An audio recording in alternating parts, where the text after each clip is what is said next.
838. 안 펴셔도 상관은 없어요. 그냥 주보 있는 것만 오늘은 할 거니까요. 6구절이죠. 같이 읽죠. 시작. 하나님이여 주의 인자를 따라 내게 은혜를 베푸시며 주의 많은 긍휼을 따라 내 죄악을 지워주소서. 무릇 나는 내 죄과를 아오니 내 죄가 항상 내 앞에 있나이다. 내가 주께 범죄하여 주의 목전에 악을 행하였사오니 주께서 말씀하실 때에 의로우시다 하고 주께서 심판하실 때에 순전하시다 하리이다. 하나님이여 내 속에 정한 마음을 창조하시고 내 안에 정직한 영을 새롭게 하소서. 나를 주 앞에서 쫓아내지 마시며 주의 성령을 내게 거두지 마소서. 주의 구원의 즐거움을 내게 회복시켜 주시고 자원하는 심령을 주사 나를 붙드소서. 아멘. 오늘 찬양 제목이 변명입니다. 변명. 하나님의 요구에 우리가 무척이도 변명하면서 사는 게 우리 신앙인데, 오늘 설교 내용하고 또 연결이 돼서 고맙습니다. 이제 세월이 빨라서 이제 벌써 11월이 됐는데 우리가 스가랴서가 사실은 이제 마쳤어요. 두 번 설교를 했는데 오늘 이제 세 번째인데, 우리가 복습을 해보면 첫 번째가 스가랴 1장 3절 너희는 내게로 돌아오라. 너희는 내게로 돌아오라. 그리하면, 여러분 항상 성경의 구조가 그리하면으로 돼 있어요. 그리하면 앞에는 조건이잖아요. 그렇게 하면 내가 어떻게 할게. 그래서 앞에 것은 누구 거예요? 우리 거예요. 주 예수를 믿으라. 그리하면 구원을 주리라. 내게 부르짖으라. 그리하면 내가 응답한다. 뒤에 것은 하나님 거예요. 뒤에 것은 부도가 없어요. 하나님은 다 하실 수 있는 거니까. 너희는 내게로 돌아오라. 그리하면 나도 너희에게로 돌아가리라. 이 내용이었어요. 그러니까 우리가 하나님께 돌아가면 하나님도 우리에게 돌이키신다. 그래서 살 길이 열린다는 거죠. 살 길이 열린다. 교훈은 그거였죠. 우리가 돌아간다는 게 뭐냐? 우리가 하나님께 돌아간다. 몸만 돌아가는 게 아니죠. 지금 포로에 있다가 예루살렘으로 다 돌아왔잖아요. 그런데도 주님은 또 돌아오라 그러거든요. 회개와 순종의 자리를 얘기해요. 회개와 순종의 자리. 순종의 자리. 그러면 하나님이 우리에게 돌아온단 말은 뭘 뜻일까요? 그것은 회복의 은혜를 주시겠다는 거예요. 회복의 은혜. 너희가 지금 형편이 말이 아니지 않냐. 그래서 내가 주려는 복을 지금 다 소멸하고 못 받고 있는데 그거 다시 회복시켜 줄게. 그 말이에요. 그래서 우리에게는 항상 기회가 있어요. 기회가 항상 있어요. 예수 믿는 것 중에 가장 좋은 게 그거예요. 기회가 있는 거예요. 안타까운 것은 그 기회가 영원하지 않다는 거. 우리 살아있을 때뿐이라는 거. 그런데 우리가 언제 갈지를 모른다는 거죠. 내일 바로 사고 나서 갈 수도 있죠. 준비가 안 되면 망하는 거예요. 그래서 항상 준비를 빨리 해야 되죠. 깨어 있어야 돼요. 항상 깨어 있어야 돼요.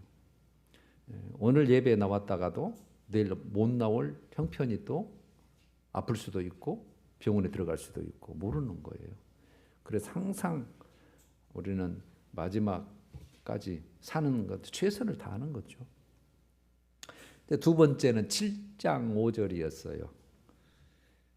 이제 금식을 70년간 했잖아요. 포로 잡혀가서 그것 때문에.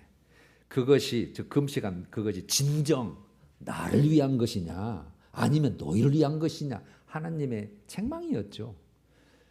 이스라엘 백성은 그 정도면 잘한 거 아니에요? 이런 거잖아요. 물론 그들의 그 애통은 나라가 망한 거, 우리가 가나안 땅에서 쫓겨난 거, 그것을 애통해 했을 뿐이지 실제는 변한 게 없거든요. 그걸 지금 지적한 거예요. 그래서 우리가 착각하는 게 그것이라고 우리가 교훈을 얻었는데, 열심적으로 하는 그 우리의 신앙적 행위에 우리는 만족해 버리는 거죠. 중요한 거예요. 열심으로 내가 교회 다니지 않냐, 열심으로 내가 뭐 신앙 활동하지 않냐, 그걸로 만족하는 거예요. 이걸 여러분 말을 바꿔서 그렇게 했죠. 변화가 없는 습관적인 신앙. 변화가 없어요. 속 사람의 변화가 없는. 그러니까 겉은 굉장히 잘하는 거죠. 이걸 하나님이 책망하고 지적을 했는데 말하자면 그거죠. 예수님께서 지적했던 게 그거죠. 잎사귀만 무성한 무화과 나무를 비유를 하면서 예루살렘아 유다야 너희들이 상태가 그렇다. 결국은 버림받는다 그 말이죠. 열매를 요구했는데 열매는 없고 잎사귀만 무성히.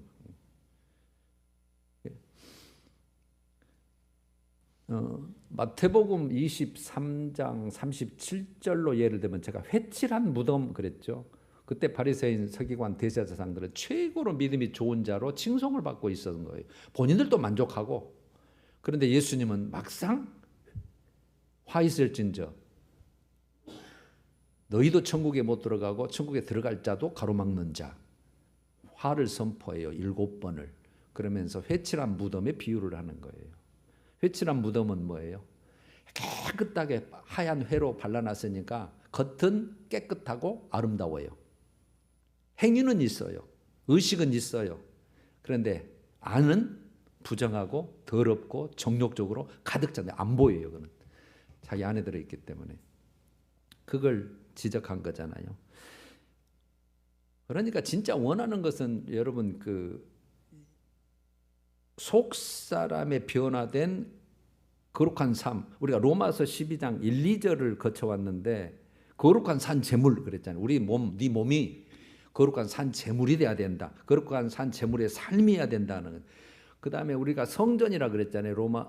고린도전서 3장 16절에 거룩한 성전의 삶을 사는 게 네 자체 아내가 거룩해야 된다 그 말이에요. 그 아내가. 그 바탕 위에 우리가 겉사람으로 열심히 한다면 할렐루야죠. 이건 100점짜리입니다. 그런데 속은 돼 있는데 겉은 안 한다. 그건 있을 수는 없어요. 그런데 속은 안 돼 있는데 겉은 열심히 할 수 있어요. 이거는 얼마든지. 이게 우리가 착각하지 말라는 거죠. 그래서 우리가 네 신앙 행위가, 너 기도가, 네 예배가, 네 봉사가 나를 위한 거냐, 너를 위한 거냐 이렇게 물어보는 거죠. 이 답은 여러분 로마서 14장 8절이라고 봐요. 우리가 살아도 누구를 위하여 살고 주를 위하여 살고 죽어도 주를 위하여 죽나니 우리가 살아 죽으나 주의 것이면 반드시 주를 위해 살아야죠. 그러니까 여러분 교회 헌신하고 봉사 다니면서 자기 물질 내놓고 시간 내놓고 봉사 내놓고 헌신 내놓고 낮아지고 그러는 거예요. 그게 주를 위해 산 거예요. 뭔가 얻어가야 되고 내가 호주머니 얻어야 되고 무엇을 받아야 되고 칭찬받아야 되고 이건 아니에요. 이건 이제 겉사람의 신앙은 그렇게 볼 수는 없죠. 사람만 보니까. 그러나 우리는 누굴 봐요? 주를 위하여요. 주를 위하여. 그걸 지적한 거예요. 자, 그러면 이제 우리가 스가랴 제가 12장에서 14장 내용은 재림에 관한 내용이에요. 그래서 재림에 관한 내용은 이스라엘이 어떻게 될 것인가, 같은 시대에 사는 우리는 예수님 재림 때 어떻게 할 것인가를 제가 말씀을 드리려고 말씀을 드렸는데 그 말씀은 종말적인 말씀은 제가 수시로 말씀을 드리거든 본문이 나오면. 그래서 이것을 놔두고 지금 첫 번째도 내게로 돌아오라. 그 다음에 너 신앙 행위가 나를 위한 거냐 너를 위한 거냐 전부 다 우리를 깨우치기 위한 책망이잖아요. 그래서 오늘 제가 회개에 대한 내용을 가지고 오늘 이걸 마무리를 해볼까 해서 시편 51편이 다윗의 회개장이거든요. 이걸 가지고 우리가 한번 나누려고 합니다. 이 배경은 사무엘하 11장 12장이에요.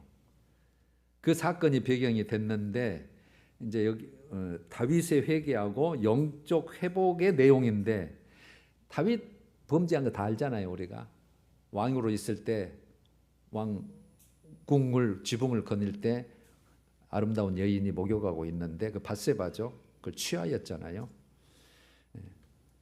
그 남편이 장수 우리아죠. 충신.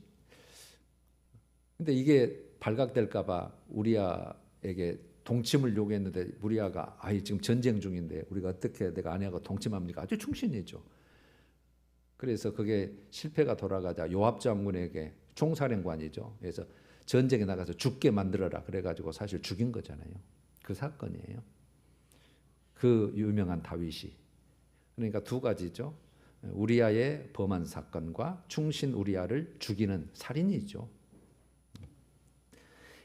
그것이 아무도 몰라요. 그냥 전쟁터에서 나갔고 그 다음에 우리아의 아이인가 보다. 뭐 아이가 그때는 뭐 거의 누구 아이인지 뭐 분별할 수가 없는 때니까. 그래서 완전 범죄로 생각을 했어요. 완전 범죄. 내가 왕인데 그냥 다 덮어가면 될 것이다. 그런데 여러분 그게 아니죠. 하나님은 우리 인간의 일거수일투족을 낱낱이 감찰하고 계신 분이잖아요. 그래서 당시에 선지자 나단은 선지자에게 다윗에게 보내는 거죠. 그래서 다윗의 죄를 지적하고 책망을 해요. 부잣집에 많은 양이 있는데요. 가난한 집에 양 한 마리, 암양 한 마리 귀중하게 키우는데 부잣집에 손님이 왔는데 지 양은 안 잡고 그 가난한 집 양 그 하나를 뺏어서 그게 잡아먹었대요. 그랬더니 다윗이 그런 놈이 있어? 그 놈은 죽일 죄라. 어떤 놈이냐? 바로 당신입니다. 그거거든요. 여기 사무엘하 12장 9절에 이렇게 표현되어 있어요. 어찌하여 네가 여호와의 말씀을 업신여기고, 뭘 업신여겨요? 말씀, 하나님의 말씀을 업신여기고 나 보기에, 여기는 이제 대신 전하는 거니까 여호와 보기에 악을 행하였느냐. 나단 선지자가 그렇게 표현하는 거예요. 죄는 밧세바하고 우리한테 죄였는데 하나님은 이렇게 표현하는 거죠. 나를 업신여기다. 내 말씀을 업신여기고 내 보기에 내 앞에서 너는 악을 행했다. 이렇게 지적을 하거든요. 중요한 건 이제 그거죠. 이제 지적당했어요. 발각된 거죠. 선지자를 통해서. 하나님이 다 알고 계셨네. 그 책망을 달게 받습니다. 그리고 신속하고 진실하게 하나님 앞에 무릎을 꿇습니다. 이게 살 길이에요. 이건 우리가 예외도 없이 우리 전부 마찬가지예요. 만약에 내가 왕인데 뭐라고? 그러면서 거절을 하거나 계속 은폐를 계속했다면 아마 죽음의 형벌을 해야 맞습니다. 그 율법으로는 죽음의 형벌. 여러분 우리가 이제 알게 이제 이 사건 속에서 감사하게도 책망을 수용을 했어요. 회개를 이제 엄청 많이 합니다. 시편에도. 그럴지라도 죄에 대한 그 하나님의 징계는 이게 죄의 대가죠. 이건 피할 수 없어요. 없으면 좋겠는데 이건 있다고 할지라도 이거는 받아들이는 것까지가 우리가 진정 하나님께 돌아온 자의 자세예요. 수용하는 자세. 그래서 나단 선지자가 말하죠. 네 가지죠. 칼이 네 집에서 떠나지 않을 것이다. 그 다음에 네 집 재앙 많이 일어난다. 그러니까 막 반란 일어나잖아요. 첫째 아들 죽고 둘째 아들 죽고 막. 그 다음에 네 안에 백주에 사람이 본데서 동침하게 될 것이다. 사람한테 뭐 이제 그냥 수치스러운 일이 일어난 거죠. 그 다음에 밧세바하고 네 사이에 낳은 아이 죽을 것이다. 그래요. 그대로 다 돼요. 다윗이라고 봐주는 게 없죠. 그런데 그것까지라도 다 수용을 해요. 자, 오늘 이제 먼저 본문을 해설을 해드릴게요. 오늘 주보에 있는 거 6구절만 할 거예요. 그게 잘 다 압축되어 있어요. 내용 전체가. 1절 하나님이요 주의 인자를 따라 내게 은혜를 베푸시며 주의 많은 긍휼을 따라 내 죄악을 지워주소서. 내 죄악을 지워주소서가 목적이고 누구에게 지금 간청하는 거죠? 하나님이요. 그러면서 인자, 은혜, 긍휼 이렇게 단어가 나왔죠. 인자, 여러분 인자 하신 하나님이 언약적인 사랑하신 하나님이라는 뜻이에요. 언약 안에서의 사랑이에요. 언약적인 사랑을 하심을 따라서 내게 은혜를 베풀어 주시고 내게 많은 긍휼을 좀 베풀어 주셔서 내 죄악을 좀 용서해 주시오. 그 말이에요. 여러분 그래서 회개는 뭐냐면 하나님의 그 언약적인 사랑과 자비와 긍휼을 구하는 거예요. 하나님의 속성에 두 가지 있었죠. 사랑과 공의. 이 사랑 안에 긍휼, 자비 이게 다 들어있거든요. 은혜. 그런데 공의의 잣대를 갖다 대면 바로 죽음이에요. 그리고 하나님과 분리돼서 지옥 가야 돼요. 그 죄값 때문에. 그런데 그래서 다윗이 하나님의 자비와 긍휼과 은혜를 놓고 주님 내 죄를 좀 용서해 주시오 이렇게 된 거예요. 이유가 왜 하나님께 해야 되죠? 죄 용서는 오직 하나님이 선언해 주셔야지 가능한 거예요. 하나님이 선언해 주시. 그렇게 해야 되기 때문에. 3, 4절 무릇 나는 내 죄가를 아오니 이제 안다 그러네요. 내 죄가 항상 내 앞에 있나이다. 여러분 제일 중요한 게 이거죠. 여러분 우리 회개하면서 우리 항상 회개해야 되는데 가장 큰 축복이 회개라고 제가 항상 이건 제일 1순위로 제가 항상 말씀드린 건데요. 제일 먼저 중요한 게 뭐예요? 죄 인식입니다. 내 죄 인식이에요. 내가 죄가 없는데 뭐로 용서를 빌어요? 내 죄가 없는데 뭐로 회개를 해요? 용서 강구할 필요가 없잖아요. 죄 인식입니다. 죄 인식. 죄가 내 죄가를 아오니 내 죄가 내 앞에 항상 있습니다. 첫 번째가 죄 인식입니다. 두 번째, 내가 주께 범죄하여 주의 목전에 악을 행하여 싸우니 이렇게 됐죠. 누구께 범죄했다고 고백하네요? 주께 범죄하여 주의 목전에 내가 악을 행했습니다. 첫 번째는 내 죄에 대한 인식이고 다음으로 중요한 것이 내가 지었던 그 죄악이 하나님 앞에서도 죄가 된다는 걸 인정을 해야 돼요. 그러니까 사람에게는 숨길 수 있어요. 완전 범죄인 줄 알았어요. 그런데 하나님 앞에서는 모든 것이 드러나서 속일 수가 없어요. 조금이라도. 우리 심장, 폐부, 머리털까지 다 세고 계신 분이니까 어떻게 할 수 없어요. 하나님 앞은. 첫 번째가 내 죄를 인식하는 게 가장 중요해요. 그 다음에가 내 죄를 지었으면 이것도 하나님 앞에 되구나. 하나님한테 용서를 못 받지 않으면 이것은 계속 내 죄가 나를 얽어매서 결국은 하나님 앞에서 실패하게 만들고 버림받게 만들구나. 그렇게 보셔야 돼요.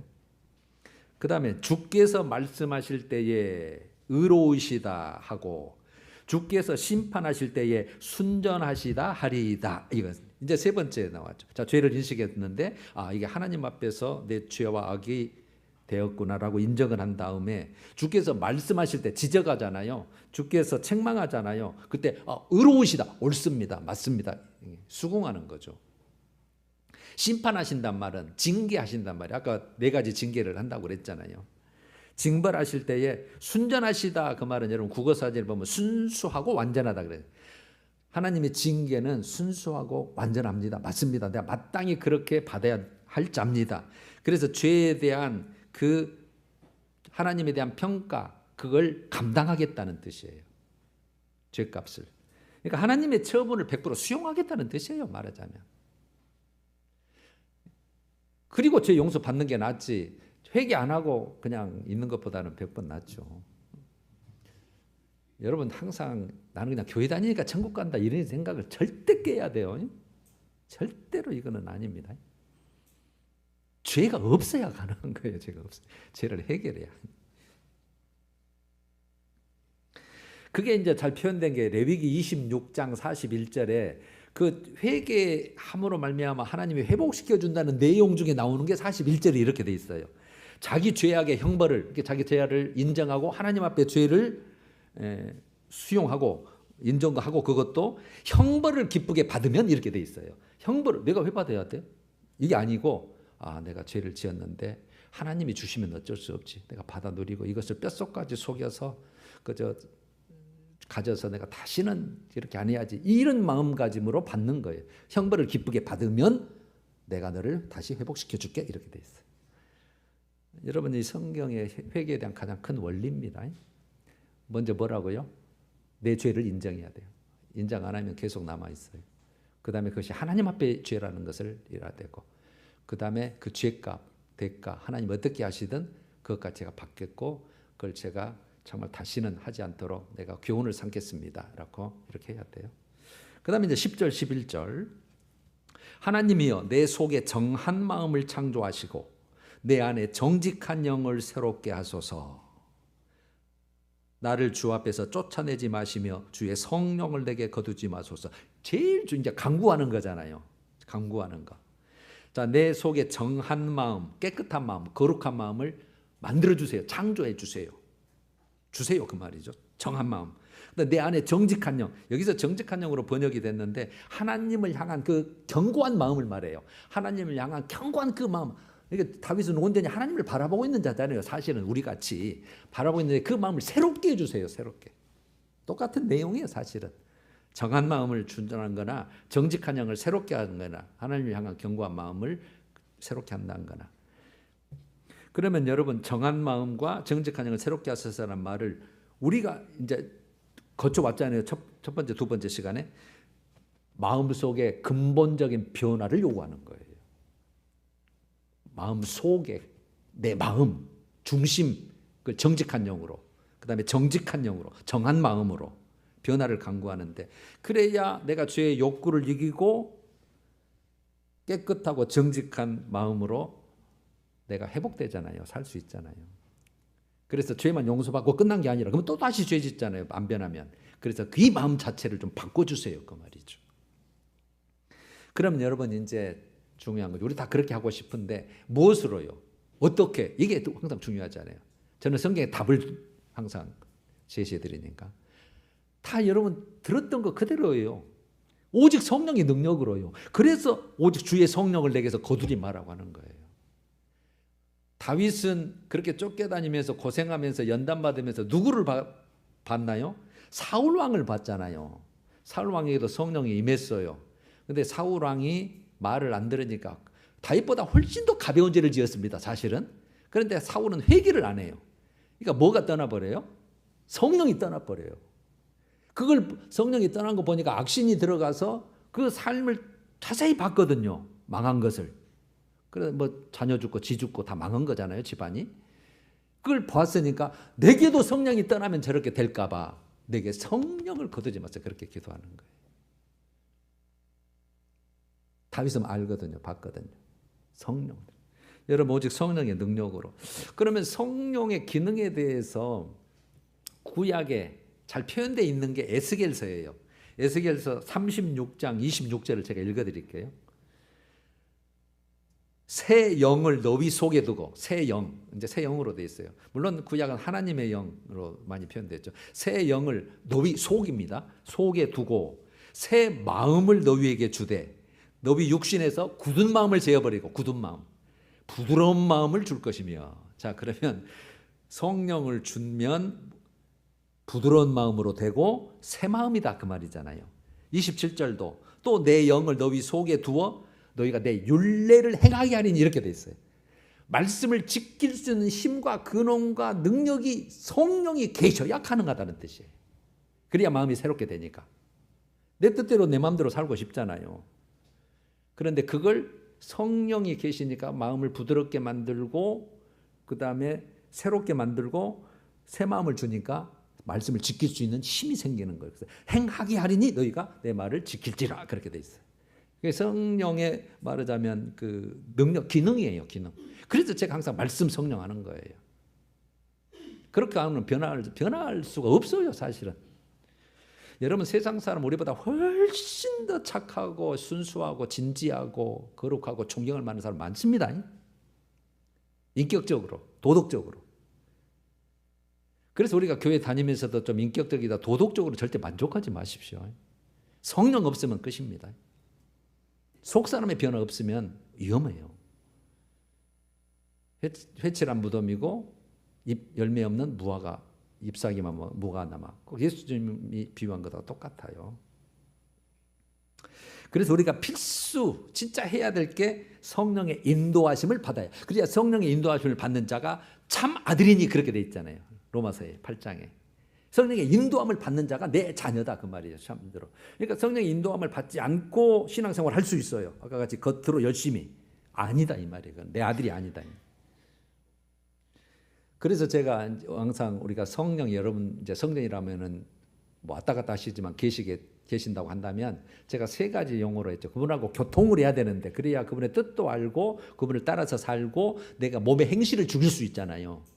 내 갈라디아서 5장 16절 17절처럼 육체의 소욕은 성령을 거스르고 성령은 육체의 소욕을 거스려서 대적하나니, 그러니까 성령과 내 육체의 소욕이 대적하니까 성령이 득세를 해야 내가 육체의 소욕을 죽이잖아요. 그게 로마서 8장 13절에서 성령으로서 몸의 행실을 죽이면 살리냐고 똑같은 거예요. 그러니까 우리가 성령이 일하시게 하려면 제가 세 가지로 표현했는데 그 교통을 사모하고 간구하고 의지하고 제가 항상 이렇게 표현한 거예요. 사모해요. 이 성령을 안에 계시면. 없는 분은 뭐 사모가 안 되겠지만 성령부터 주세요. 그렇게 기도해야겠죠. 그런데 성령은 어떻게 줘요? 예수 믿고 깨끗하게 회개하면 더러운 거는 못 가니까 깨끗하게 하면 준다고 했잖아요. 사도행전 2장 38절에. 그래서 여러분 성령을 항상 계시다면 성령님 사모합니다. 나를 좀 다스려 주세요. 그게 간구잖아요. 사모하고 간구 같이 가잖아요. 그러니까 다 한 통 속에 이게 그러면서 그게 의지하는 것이고 그러면서 의지합니다. 나를 좀 지켜주십시오. 이게 항상 사모하고 간구하고 의지하고 이게 한마디로 하면 교통이고 세 마디로 제가 말하면 사모하고 간구하고 의지하고 성령 인도하심을 따라야 진짜 백입니다. 그 진짜 하늘나라 갈 사람입니다. 만약에 성령의 인도함을 받지 못한다면 어떤 현상이 나와요? 그냥 저의 굴레 속에서 사는 거예요. 사는 데는 아무 지장 없어요. 세상 사람 잘 살아요. 여러분 우리도 성령 인도 안 받고 신앙생활 열심히 하고 그냥 잘 살아요. 그러나 하나님 앞에 서는 순간 성령이 없으면 아웃입니다. 중요한 겁니다. 죽고 사는 것입니다. 그 영혼은. 자, 이제 마지막 12절. 주의 구원의 즐거움을 내게 회복시켜 주시고, 구원의 즐거움. 이제 주님이 이제 돌아오신다고 하니까 용서하고 돌아가신다니까 즐거움을 내게 회복시켜 주시고 자원하는 심령을 주사 나를 붙여서 이 자원하는 심령 앞에 성령으로가 빠져 있어요. 성령으로 자원하는 심령을 주세요. 그 말이죠. 그러면 주의 구원의 즐거움은 회개를 했잖아요. 회개로 인한 하나님과의 화목하고 또 교제가 가능하잖아요. 그래서 심령의 기쁨을 회복한다는 뜻이에요. 심령의 기쁨. 자, 기쁨 안에는 자유함도 있고 평안도 있고 진짜 기쁨도 있고 감사도 있고 여러분들이 항상 그런 삶을 살아 주셔야 돼요. 우리가 가끔 뭐 이제 다운되고 뭐 그렇게 표현할 수도 있지만 항상 여러분들 예수 믿는 자들은 자유함과 기쁨이 있어야 돼. 평안이 있어야 돼. 평안. 그래 하나님과 지금 교통하고 있다는 뜻이에요. 그게. 하나님의 나라는 먹고 마시는 것이 아니요 오직 성령 안에서 의와 평강과 희락이라. 로마서 똑같아. 여기서 자원하는 심령은 하나님의 뜻에 순종하는 마음이에요. 하나님 성령으로서 하나님의 뜻에 순종하는 마음을 나를 붙들어 주세요. 이렇게 다윗이 하는 거예요. 자, 이제 본문은 끝났죠. 자, 정리해보고 교훈을 한번 얻어보죠. 여러분 회개는 늦는 게 좋은가요? 빠른 게 좋은가요? 빠르면 빠를수록 오케이, 굿, 요익입니다.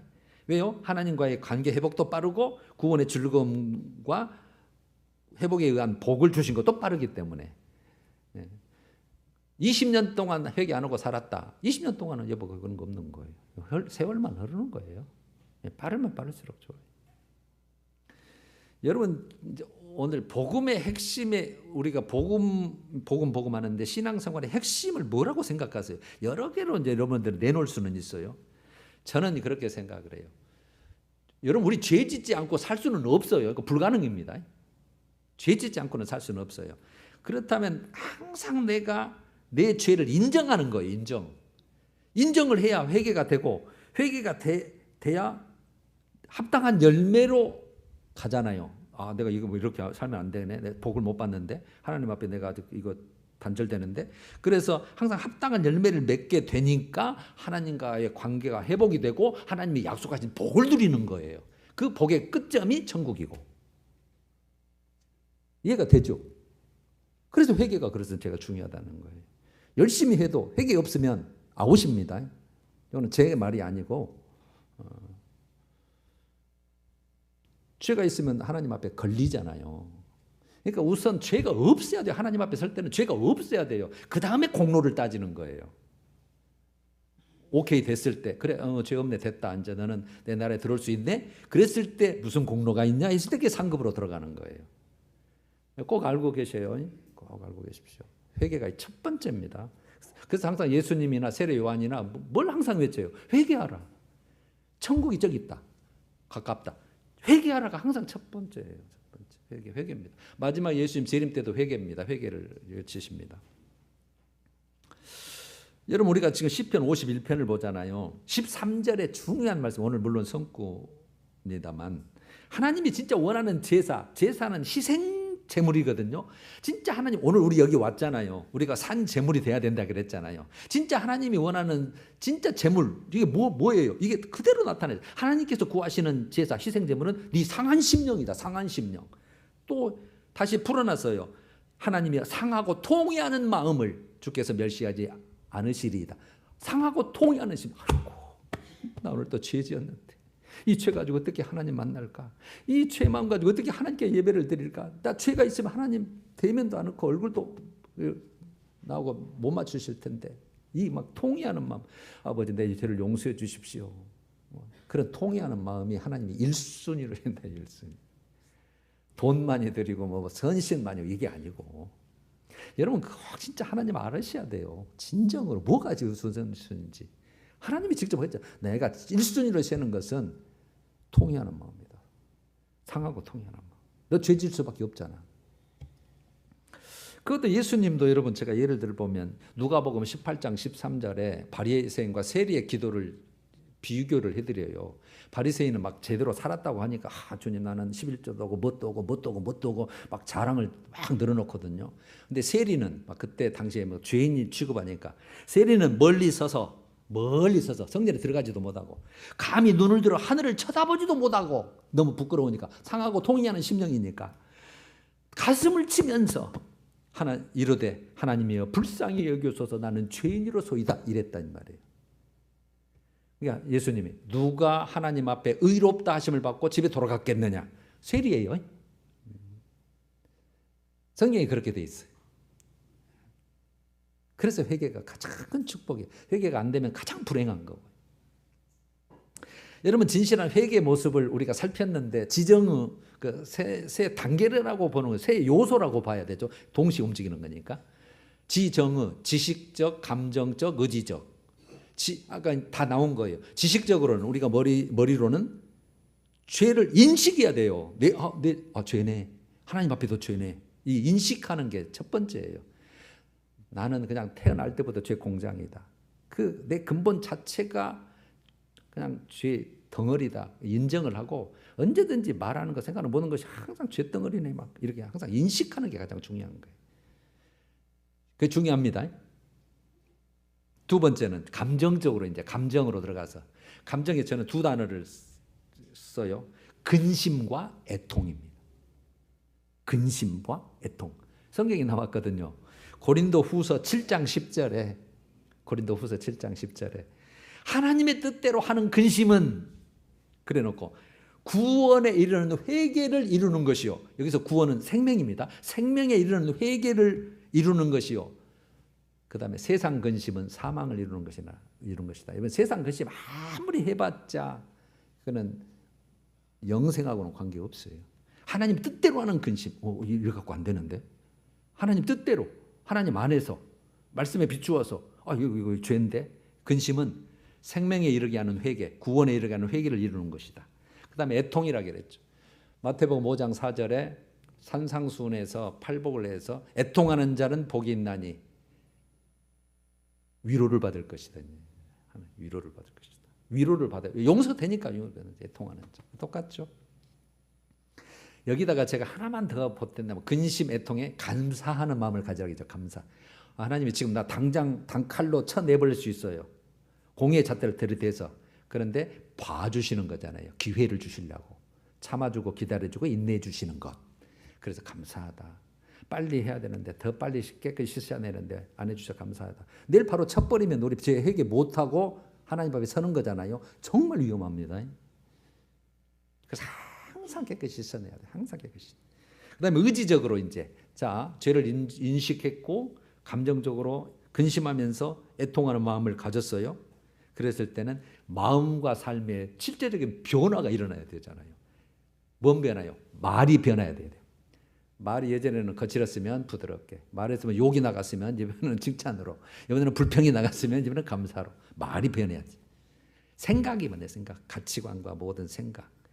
그 다음에 우리 행위도 예전에는 맨 못된 데로 갔는데 이제는 안 가. 이제 이쪽으로 좋은 데로 가고. 습관도 남 흉보는 습관이 있으면 이제 난데 이제 이거는 이거 마귀적이고 세상적이고 정욕적이고 이거는 하나님 앞에 이건 안 돼. 그래서 이제 항상 습관도 바뀌는 거죠. 말하자면 그렇게 한이 없겠지만, 그게 이제 완전히 지정의로 온전한 회개가 한 건이 있었고 이루어졌다고 한다면 그 건에 대해서는 어떻게 돼요? 이제 평안이 있어요. 평안. 진짜 좀 이건 성령이 주는 것이니까요. 자기만 느껴요. 평안해요. 하나님과 화목하니까. 그 전에는 죄가 너희와 나 사이를 갈라놓았고 너를 듣지 않게 한다고 59장 1, 2절 이사야 59장 1, 2절처럼 막 그랬는데 이제는 평안해요. 그 다음에 영적 기쁨이 있어요. 영적 기쁨. 그 감사가 나오는 거죠. 이게 안 나온다면 이제 이 과정을 계속 밟아야 돼요. 그래서 제가 항상 평안이 중요하다 그랬어요. 평안. 여러분들 평안하시냐? 여러분들 얼굴 보면 안 평안하다 그러면 뭔가 지금 막 이렇게 하나님이 하라고 하는 사인이에요. 자, 이제 제가 성경의 예를 들어드려야 이제 오늘 쏙 들어가실 텐데, 여러분 민족적으로, 그 다음에 개인적으로, 그 다음에 신약에서 제가 세 군데를 얼른 하고 맞춰볼게요. 민족적으로 니느웨 성읍을 보면 돼요. 그거는 요나서 3장 1절에서 10절인데, 니느웨는 이방인이에요. 지금의 시리아에 있는 그 다마스커스죠. 다메섹 그쪽에 있는데 아니구나. 제가 착각했네. 니느웨 성 3장을 제가 읽어보면 요약해 보면 니느웨는 사흘 동안 걸을 만큼 하나님 앞에 큰 성읍이에요. 요나가 그 성읍에 들어가서 하루 동안만 다니면서 40일이 지나면 니느웨가 무너지리라. 지금 못마땅하거든요. 지금 적국을 하나님이 지금 회개시켜서 살리려고 하니까 그냥 성의 없이 외쳐요. 그런데 놀라운 반응이 일어나는 거예요. 느니베 사람들이 하나님을 믿고 금식을 선포하고 굵은 베옷을 입은지라. 왕도 보좌에서 일어나 왕복을 벗고 굵은 베옷을 입고 제 위에 앉으니라. 그리고 조서를 내려서 사람이나 짐승이나 소떼나 양떼나 아무것도 입에 대지 말지니 먹지도 말고 물도 마시지 말고 다 굵은 베옷을 입고 힘써 하나님께 부르짖을 것이고 악한 것과 손으로 행한 강포에서 떠나라. 오메 이런 완벽하게 세상에 이럴 수가 있는가? 이 정도. 그러니까 하나님이 그런 모습을 본 거예요. 마지막 10절에 하나님이 그들이 행한 것 곧 악한 길에서 돌이켜 떠난 것을 보시고 하나님이 뜻을 돌이키사 그들에게 내리리라고 말씀하신 재앙을 내리지 아니하시니라. 12만 명이거든. 12만 명 더 살아난 거예요. 회개가 산 거죠. 저는 개인적으로 여러분 악한 왕 중에 제일 악한 왕 중에 하나가 아하방입니다. 아하방. 아니 그냥 그 이세벨 왕비의 충동으로 우상 숭배라고 하는 것은 바알신, 아세라신 다 섬기고 있고 백성들도 다 섬기게만 종용하고 안 섬기면은 뒷박하고, 그 다음에 그 나봇 포도원, 그 충실의 나봇 포도원이 욕심 나가지고 그걸 어떻게 내 것 되냐 하니까 이세벨이 그 나봇을 죽여가면서까지 사건을 만들어서 그걸 뺏은 왕, 그 좋아가지고 또 헤헤 그리고 내려가가지고 한 왕. 이걸 하나님이 선지자 엘리야를 통해서 심판을 예언을 해요. 너 죽을 것이다. 나봇이 피를 걔가 핥은 것처럼 네 피도 걔가 핥게 죽을 것이고 네 집안 망한다. 이게 딱 예언을 한 거예요. 그랬더니 그 악한 왕 아합의 반응이 27절에 이렇게 돼 있어요. 열왕기상 21장 27절에 아합이 이 모든 말씀을 들을 때에 그의 옷을 찢고 굵은 배로 몸을 동이고 금식하고 굵은 배에 누우며, 잠잘 때도 굵은 배에 누우며 또 풀이 죽어 다니더라. 이게 겸비한 근실하는 모습이에요. 겸비하게 근실하는 모습. 풀이 죽어 다니더라. 하나님이 그 모습도 보잖아요. 29절에 그가 내 앞에 겸비함으로 내가 재앙을 그의 시대에는 내리지 아니하고 네 살아있을 때는 너한테는 내리지 않겠다 이 말이에요. 그럼 누구한테 내려요 이거? 나 참 성경 보면서 못마땅한 것이 참 이런 것인데 어쩔 수 없어요. 하나님의 법이니까. 너한테는 안 내리겠지만 그 아들의 시대에야 그의 집에 재앙을 내리리라. 이 죄의 그 죄의 대가는 있다 이 말이에요. 너한테는 안 내리겠지만 네가 회개하고 겸비했으니까 네 아들. 그래서 아들이 아합 왕한테 싹 멸족당합니다. 멸족. 예후에게. 그게 성경에 좀 나와요. 그러니까 아들이 뭔 죄요? 근데 부모는 회개해버렸거든요. 그래서 너는 그냥 봐줄게. 그 네 부모 죄까지도 딱 뒤집어 씌워서 이렇게 그렇게 된 사건이거든요. 여러분 신약은 누가복음 15장이에요. 탕자. 나 아버지하고 좀 살기 싫어졌는데 마음껏 살고 싶어. 아버지 내 것 좀 줘봐요. 지금 마음껏 허랑방탕 그렇게 나왔죠. 그런데 쫄딱 망해버리자. 망한 것이 축복입니다. 망한 게 축복입니다. 여러분 사업도 뭐 또 안 되는 것이 축복일 수가 있어요. 그게 어떻게 생각하냐에 따라서. 그래서 먹고 살기 힘드네. 그래서 품꾼으로 들어갔는데 그것도 만만치 않아. 돼지가 먹는 쥐염 열매 네가 먹냐 내가 먹냐 할 정도로. 그래서 우리 아버지 집에는 먹을 것이 있는데 아버지 집에나 돌아가 볼까. 품꾼으로 한번 써주라고 부탁이 났고 그렇게 돌아갔더니 완전히 아버지가 그냥 환영해주고 모든 것을 다 회복시켜줘 버리잖아요. 그게 성경이에요. 그게 성경. 그러면은 우리가 알 수 있는 게 무너진 인생도 첫 번째가 깨달아야 돼요. 내가 괜히 아버지 집 나왔다. 내 허물이다. 잘못이다. 깨닫고 아버지께로 하나님께로 방향만 돌리면 살 길이 회복이 되잖아요. 할렐루야. 자, 여러분 오늘 핵심 주제가 한번 따라서 해봐요. 그냥 우리가 기억하고 넘어가게. 진정으로 회개하면 산다. 회개하면 산다. 돌아오면 회복된다. 이게 복음의 핵심입니다. 복음의 핵심이에요. 우리 다 죄인이에요. 다 연약하고 허물 뿐이에요. 그런데 회개하고 돌아오면 살아. 돌아오면 죽게. 하나님 택한 백성이니까 주님의 대우를 해주는 거예요. 저는 이걸 신명기 30장 말씀으로 마무리를 할게요. 신명기 30장 1절에서 10절이 회개한 후에 주님 주시는 축복을 설명한 건데 제가 2절, 3절, 10절만 할게요. 2절. 너희가 여호와 하나님께로 돌아와 온전히 마음을 다하고 뜻을 다하여 여호와 말씀을 청종하면 거기까지 가야 돼요. 그러니까 지정의까지 해서 변화까지 돼야 되는 거예요. 삶의 변화까지 청종하면 3절. 네 하나님 여호와께서 마음을 돌이키시고 너를 긍휼히 여기사 불쌍히 여겨요. 어차피 너 그랬다고 돌아왔으니까 그래도 내가 좋다.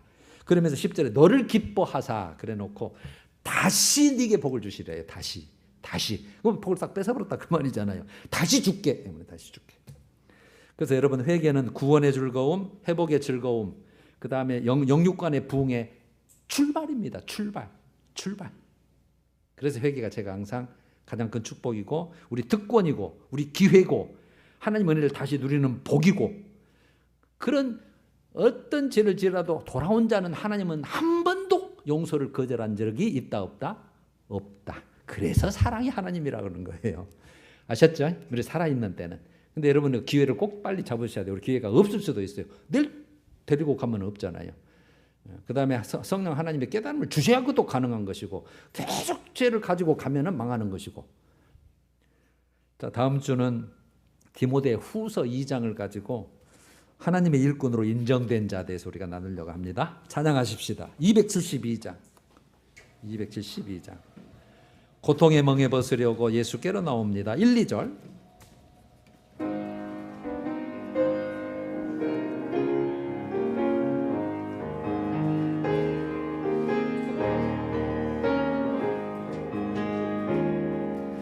고통의 멍에 벗으려고 예수께로 나갑니다. 자유와 기쁨 베푸시는 주께로 갑니다.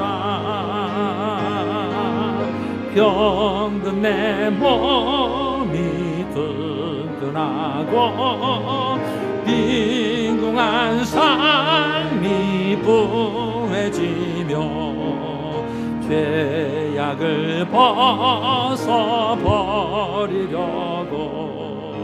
주께로 갑니다. 낭패와 실망